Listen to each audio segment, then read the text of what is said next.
Bienvenue dans Prague Hebdo, le podcast de Radio Prague International. Les cinémas ont depuis ce lundi l'autorisation d'accueillir à nouveau du public. Pour cette occasion, Thibaut Maillet s'est rendu dans le plus célèbre des cinémas tchèques, le Lucerna, à Prague, pour assister à la toute première projection depuis près de 8 mois.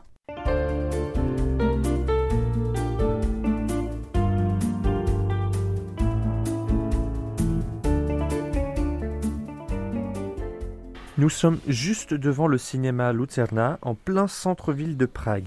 La galerie du palais Lucerna, tout autour, est intimement liée à la famille Havel et pour le moment, elle est presque vide. Et pour tout vous dire, je suis même seul sous la statue de Saint Venceslas, assis sur le ventre de son cheval. C'est la statue de David Tcherny, évidemment, mais on n'est pas là pour parler sculpture, mais plutôt 7e art cinéma, même si rien ne laisse donc présager ce qui se passe juste en face. Pourtant, le cinéma du Lucerna est en ce moment même en train de rouvrir. Ça faisait presque 8 mois, 223 jours que les cinémas avaient dû fermer leurs portes. Alors, à quelques minutes de la première séance, nous avons rendez-vous juste au-dessus. C'est dans la grande salle, la magnifique salle du Lucerna, et elle est juste à l'étage. Dobrý večer, vážení diváci. Děkuji vám, že jste si vybrali ke zhlédnutí. Dernier réglage avant le début, le rideau est encore fermé, les sièges sont totalement vides. La salle tout autour est absolument magnifique, pour tout vous dire. On ne se croirait pas au cinéma, mais dans une salle de théâtre, une magnifique, richement ornée. Les sièges orange font penser à ceux d'une salle de spectacle, un petit peu façon Olympia, et c'est un sentiment qui est, je dois le dire, très étrange d'être là, seul, au milieu de cette grande salle, et parmi tous ces sièges qui sont complètement vides.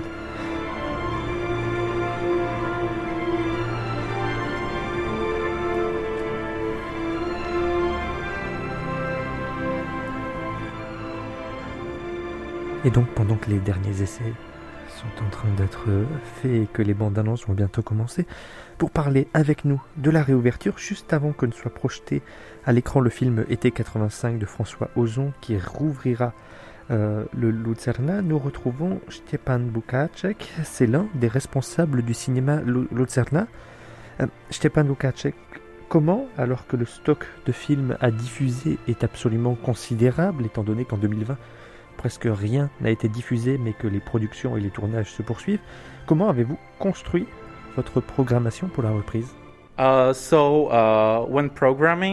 préparant la programmation, nous avons regardé les films dont la distribution avait été interrompue par les mesures sanitaires et nous les avons combinés avec de nouveaux titres. Aujourd'hui, par exemple, nous avons le film français Été 85 et le film danois Drunk. Ils ont tous les deux fait leur première l'an dernier et nous avons choisi de les programmer parce que le public n'avait pu les voir qu'à l'occasion de festivals. People were only able to see it as a part of a festival last fall, and then the cinema closed. So it's a mix of new and old. C'est donc un mélange de films récents et anciens, mais je pense que les gens attendent avant tout des comédies. Notre but est d'offrir aux gens ce qu'ils n'ont pas pu avoir pendant le confinement, et apparemment, ils ont besoin de rire. People what they've been missing in lockdown, and apparently it's some laugh. Et du point de vue du Lucerna, combien de tickets avez-vous vendus pour aujourd'hui ? Nous avons vendu un peu moins de 20 billets pour les séances d'aujourd'hui, principalement pour Drunk et la comédie tchèque Babovky. And then also Czech comedy Babovky. Pour les 2 prochains jours, la tendance est à peu près la même. C'est un début en douceur, mais nous espérons que le public reprendra vite l'habitude d'aller au cinéma. Et d'après notre expérience de l'année dernière, il y a de quoi être optimiste. Et en termes de vente, un jour normal au Lucerna, ça représente combien de billets ? I have to say that we also have less screenings right now, so we change. Je dois dire d'abord que nous avons moins de projections en ce moment qu'en temps normal. Mais sur un jour habituel, au Lucerna, hors pandémie, il faut compter des centaines de tickets vendus. Hundreds of people coming, hundreds of sold tickets. On le sait, la réouverture se fait au prix du maintien d'un certain nombre de mesures. La limitation de la capacité de la salle à 50%. Il faut aussi, pour les spectateurs, présenter un test négatif de 72 heures pour un antigénique, d'une semaine pour un test PCR, une certification de vaccination ou d'infection pour le Covid dans les 3 mois. Comment vous allez pouvoir gérer tout cela? Selon le gouvernement, c'est à nous de contrôler les documents des spectateurs. C'est étrange parce que dans les bars, par exemple, ils n'ont pas à contrôler. Alors pourquoi nous devrions le faire? Mais nous le ferons car la santé de nos spectateurs est notre priorité.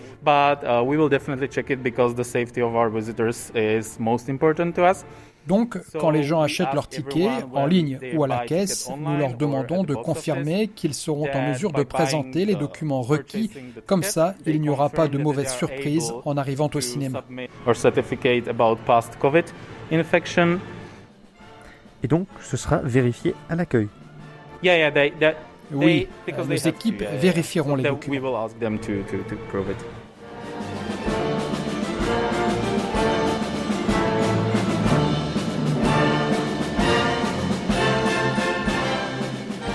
Merci beaucoup Szczepan Bukaczek. J'en profite d'ailleurs pour rappeler que tous les cinémas ne sont pas ouverts comme l'est actuellement le Lucerna. Les multiplex par exemple protestent contre l'interdiction prolongée de vendre de la nourriture et des boissons. Selon les responsables de ce type de cinéma, cela ne serait pas rentable et le public ne reviendrait pas suffisamment si on ne l'autorise pas à consommer à l'intérieur des salles.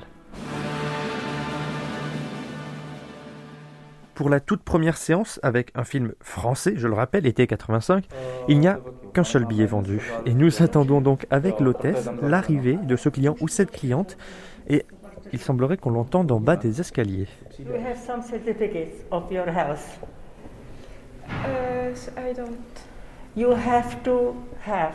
Et donc le hasard fait bien les choses, quoi qu'il fallait peut-être s'y attendre avec le film été 85 qui sera diffusé en français avec des sous-titres en tchèque. La première et la seule spectatrice est française. Claire est ici dans le cadre d'un stage et va donc avoir une séance complètement privée. Thank you. Upstairs, first floor. C'est un petit plaisir aussi de revenir le premier jour, le jour où ça réouvre, le premier film qui est diffusé au Lucerna.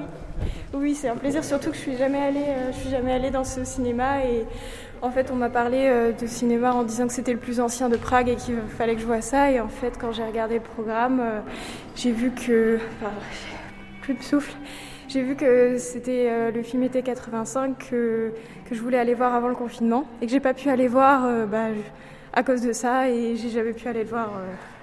Et du coup, c'était super que ce soit ce film-là et à la fois dans ce cinéma-là, donc voilà. Je vous sens essoufflé, mais le masque, il va falloir le garder pendant tout le film. Oui, je sais, c'est à cause des escaliers et tout.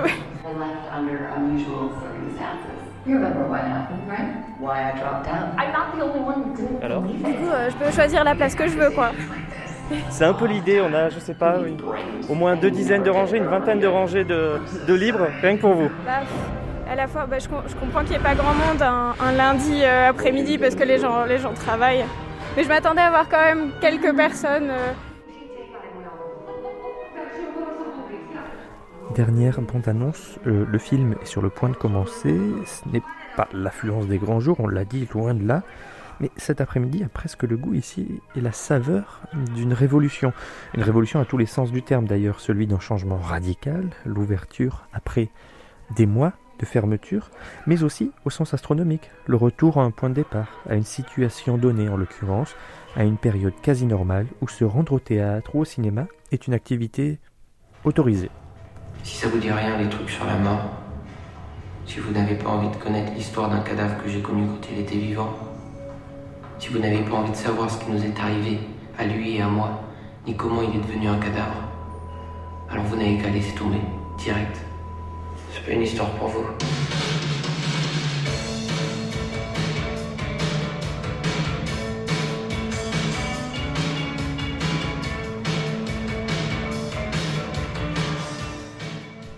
Il y a 70 ans de cela, en mai 1951, était créé au sein de l'hôpital Apollinache de Prague le premier centre de désintoxication pour alcooliques en Tchécoslovaquie.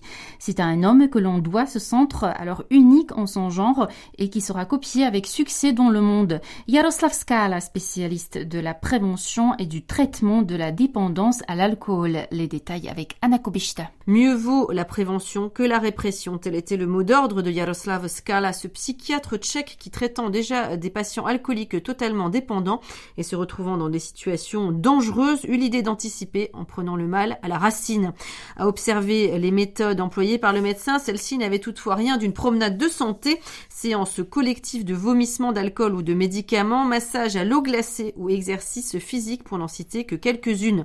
Et pourtant, dans l'esprit de Jaroslav Skala, le centre était avant tout destiné à accueillir des personnes dont la dépendance à l'alcool et ses conséquences sur leur vie quotidienne et leur entourage en faisaient des êtres en détresse. Comme le précisait il y a quelques années son successeur, le docteur Petr Popov. Záchytná stanice vlastně reagovala na určitou situaci a to byla situace, kdy nebylo adekvátní. La création du centre a été une réaction au fait qu'il n'existait alors pas d'établissement adapté pour les personnes qui avaient des problèmes d'alcoolisme, des conflits familiaux ou des soucis judiciaires. Ces gens avaient besoin d'être soignés. C'est donc pour eux que le docteur Skala a créé ce centre d'accueil. Il s'agissait d'une conception rare dans le monde car il n'existait dans aucun pays d'établissement d'abord sanitaire et préventif. Partout ailleurs, il s'agissait d'établissements de type répressif.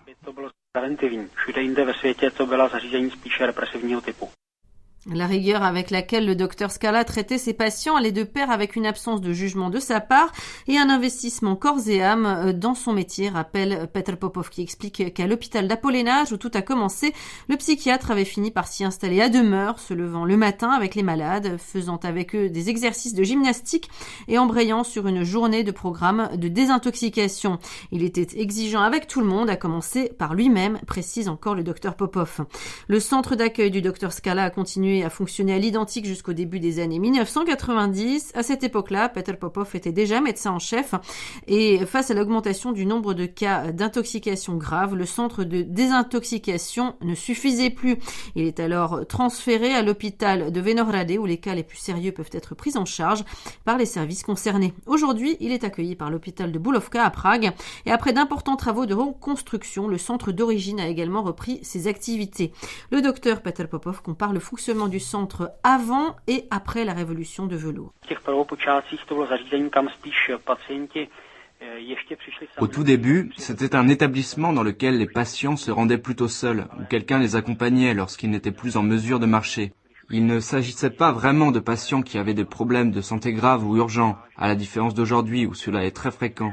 Aujourd'hui, les personnes que nous accueillons sont souvent blessées, parfois gravement, et elles ont d'autres problèmes de santé, comme par exemple les SDF. C'est pourquoi aujourd'hui les centres doivent disposer d'un personnel qualifié et spécialisé, mais aussi être bien équipés, car nous sommes confrontés à des cas urgents.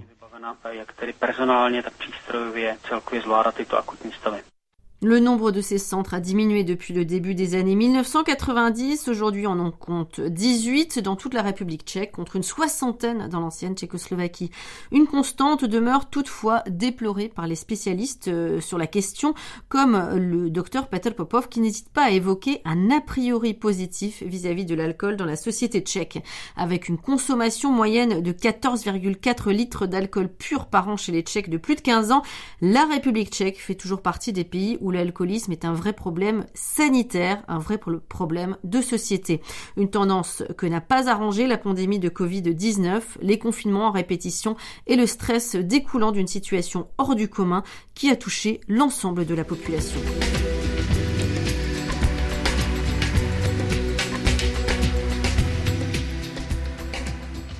Sociologue, ancienne dissidente, spécialiste du travail social et des études de genre, Jiřina Šiklová est décédée samedi dernier à Prague à l'âge de 85 ans. Femme courageuse, engagée, signataire de la Charte 77, elle a contribué à faire circuler en Tchécoslovaquie et dans les pays occidentaux des livres et documents d'auteurs interdits par le régime communiste, une activité qui lui a valu plusieurs mois d'emprisonnement. Jdu se podívat, jak to tady teďka vypadá. A já jsem tady kdysi pracovala, tak se jdu podívat. Pleine d'élan, déterminée, mais en même temps modeste, généreuse et discrète, Jiřina Šiklová s'est toujours engagée dans la vie publique. Pragoise d'origine, elle est restée toute sa vie très attachée à cette ville dans laquelle elle a été témoin des grands moments de l'histoire tchécoslovaque et tchèque, de l'occupation nazie à la prise du pouvoir par le Parti communiste en passant par l'écrasement du printemps de Prague. Diplômée d'histoire et de philosophie, Jiřina Šiklová a cofondé au milieu des années 60 le département de sociologie de la faculté des lettres de l'université Charles. Il en a été renvoyé après l'occupation de la Tchécoslovaquie par les troupes du pacte de Varsovie en août 1968 et après avoir quitté le Parti communiste dont elle était membre depuis 1956. Pour la radio tchèque, Jiřina Šiklová était revenue sur son engagement politique de l'époque. Zaprvé bylo asi ve mně určité velké sociální cítění a vedle toho taky tam určitě... J'ai adhéré au Parti communiste parce que j'étais depuis toujours sensible aux problèmes sociaux et je ne voulais pas rester passive. Puis, je croyais sincèrement que la politique du Parti communiste allait évoluer après le congrès de 1956 où il a été reconnu que Staline était un assassin et qu'il avait mis en place des camps de concentration en URSS. Přiznal, že tam byly koncentráky, tak jsem si myslela, že se tady něco výrazného změní. Après l'écrasement du printemps de Prague, Jiřina Šiklová a travaillé d'abord comme femme de ménage, puis comme aide-soignante au département de gériatrie de l'hôpital Thomayer de Prague. Ce travail lui a permis non seulement d'écrire et de publier sous pseudonyme de nombreux ouvrages sur la vieillesse et le vieillissement, mais également de cacher dans l'enceinte de l'hôpital des centaines de manuscrits d'auteurs interdits par la censure communiste. Jiřina Šiklová a ensuite aidé à transporter les livres et manuscrits en voiture au-delà du rideau de fer et inversement à faire parvenir en Tchécoslovaquie des livres d'auteurs exilés. Elle s'en était souvenue dans une émission de la télévision tchèque.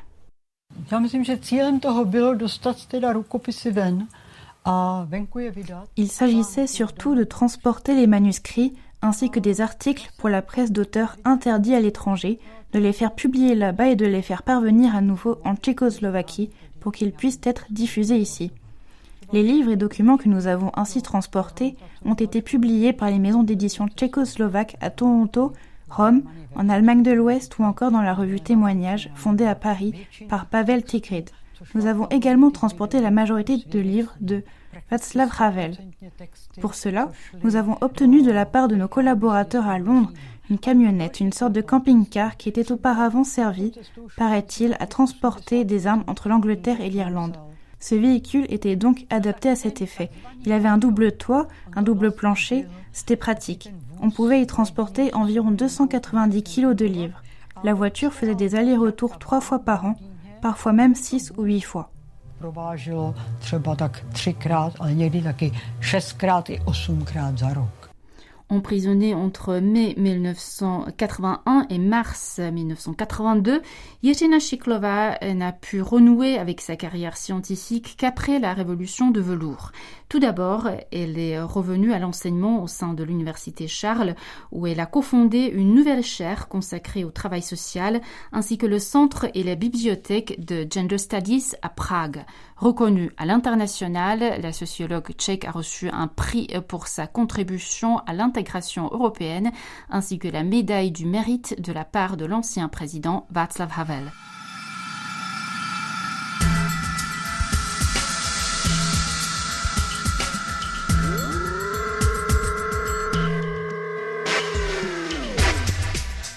Prague Hebdo, c'est fini pour aujourd'hui. Merci de votre attention et à très bientôt de nouveau à l'écoute. Naslyšenou.